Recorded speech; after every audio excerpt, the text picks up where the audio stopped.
So again, I'm not going to hop on this train of like, hey, it's terrible and you should never do it. I'm just saying we have to fundamentally acknowledge as professionals, the product that we deliver to people, if the hour is packed with more things, we fundamentally have to sacrifice something in order to do this. And it is going to be the coaching or a proper warm up, all of which are actually the thing that you should be selling your clients, which is the service.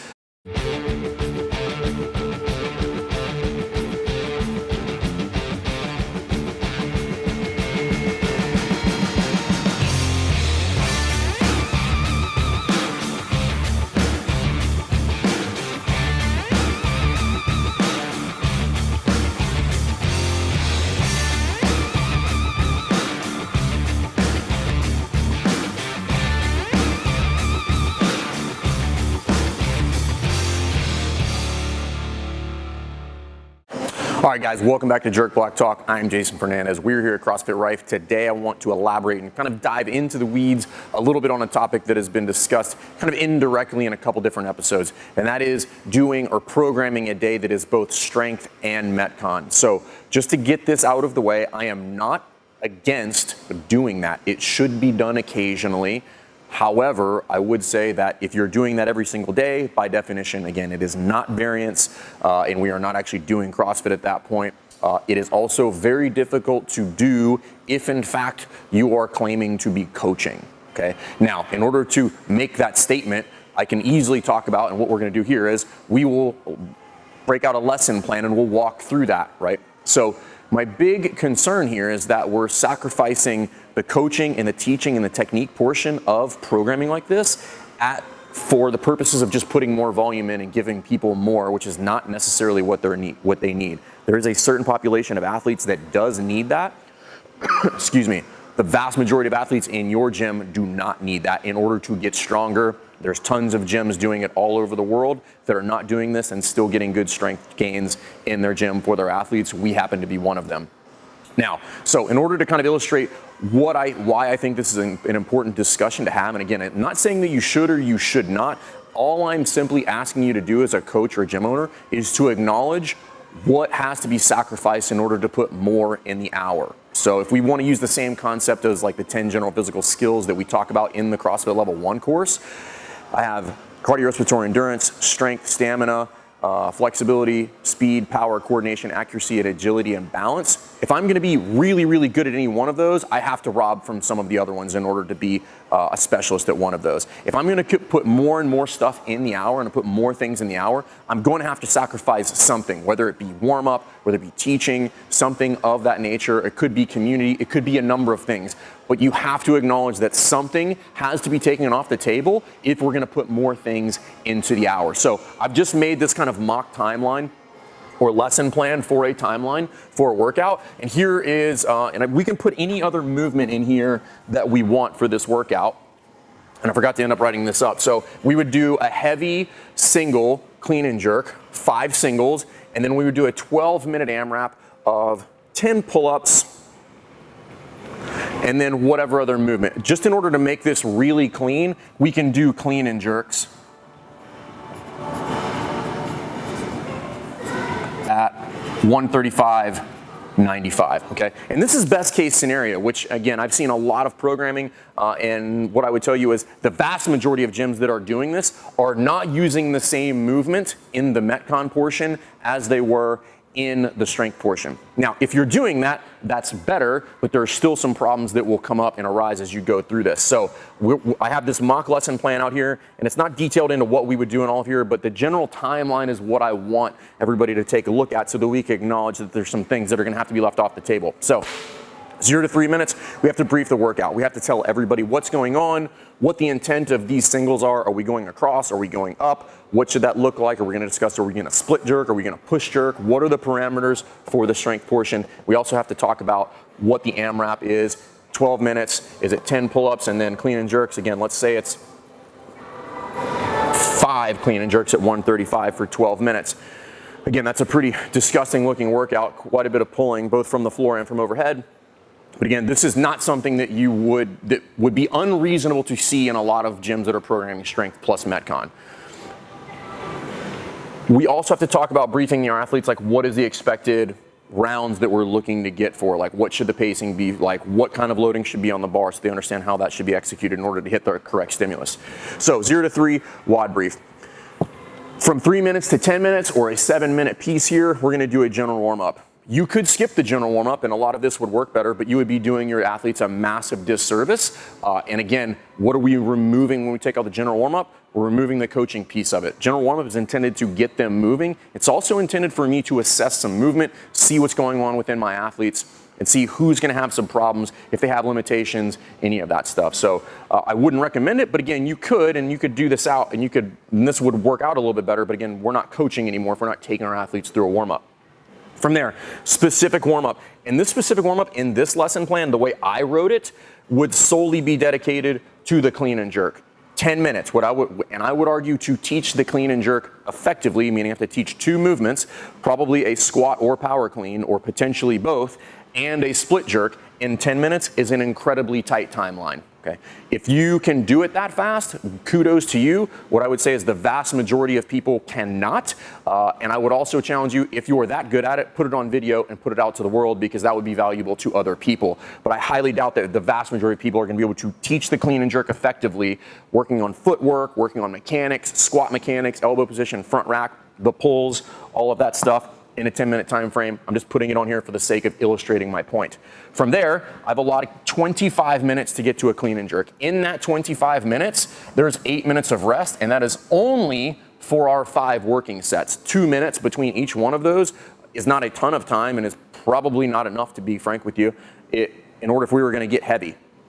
That 25 minutes also is including both my heavy sets and my warm-up sets. You could sprinkle a little bit of your warm-up sets into this 10 minutes, but again, if we're already loading the barbell inside of the 10 minutes, we're spending less and less time actually teaching the movement and the mechanics of the movement. So 25 minutes here. So if I take away 8 of that just for rest, just on my working sets, now I've got 17 minutes to hit 5 heavy singles. So now I have 17 minutes. Let's take out 8 or 9 of those to just do my warm-up sets. That's including loading the barbell, doing the reps, and resting between those sets. And as you can see, the timeline gets really, really tight here. I mean, really tight. It's just not enough time if the intent is actually to find something heavy, and that is the intent that we're looking for. We're looking for that neuroendocrine response. We want to get the stimulus of heavy, and if we don't actually get heavy, then what's the point of putting this in there? Then it's just not as beneficial as it could be.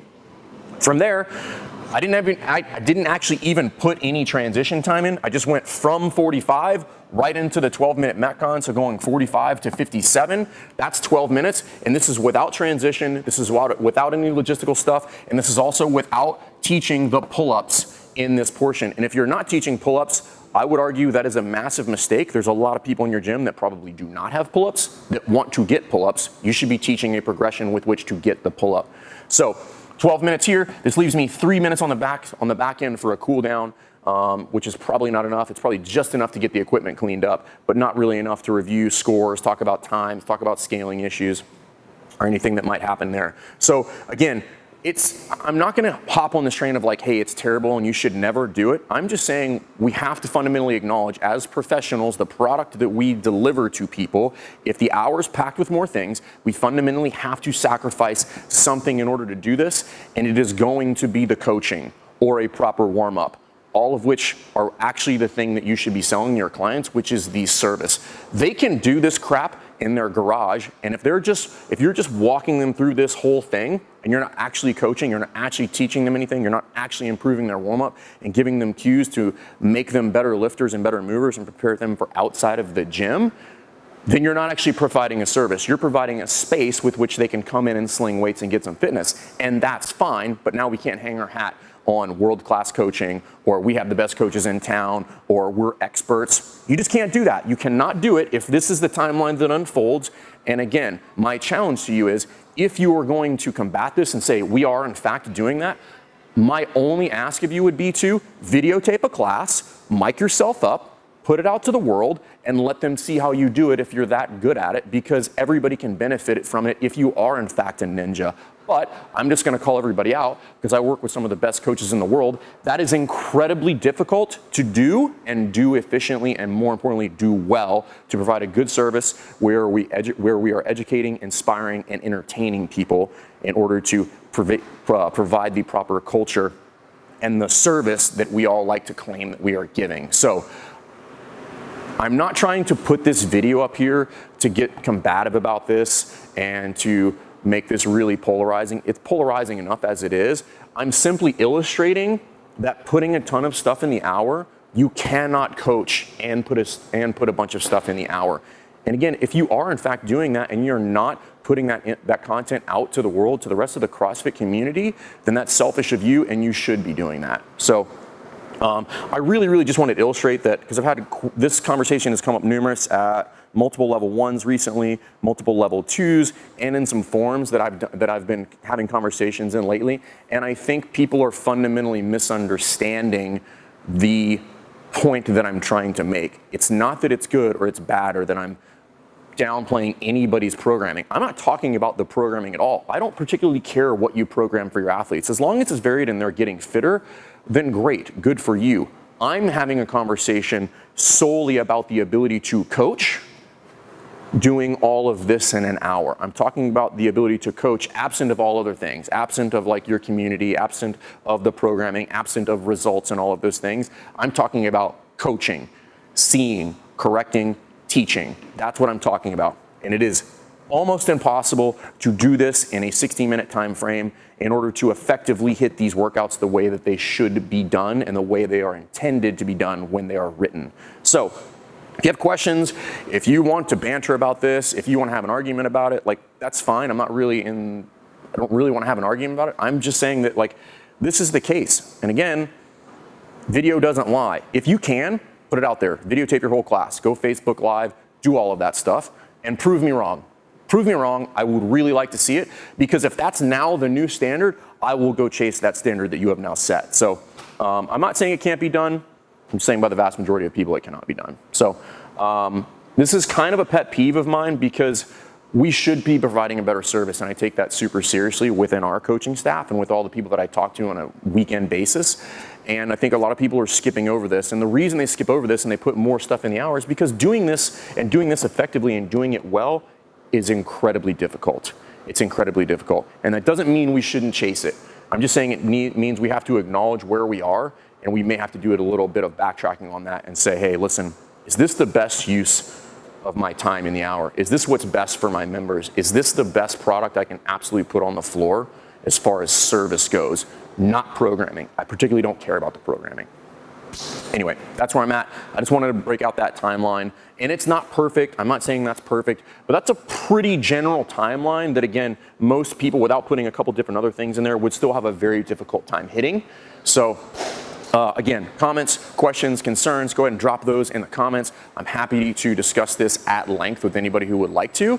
And if you like this content, please subscribe to the YouTube channel, and we'll see you next time. Thanks.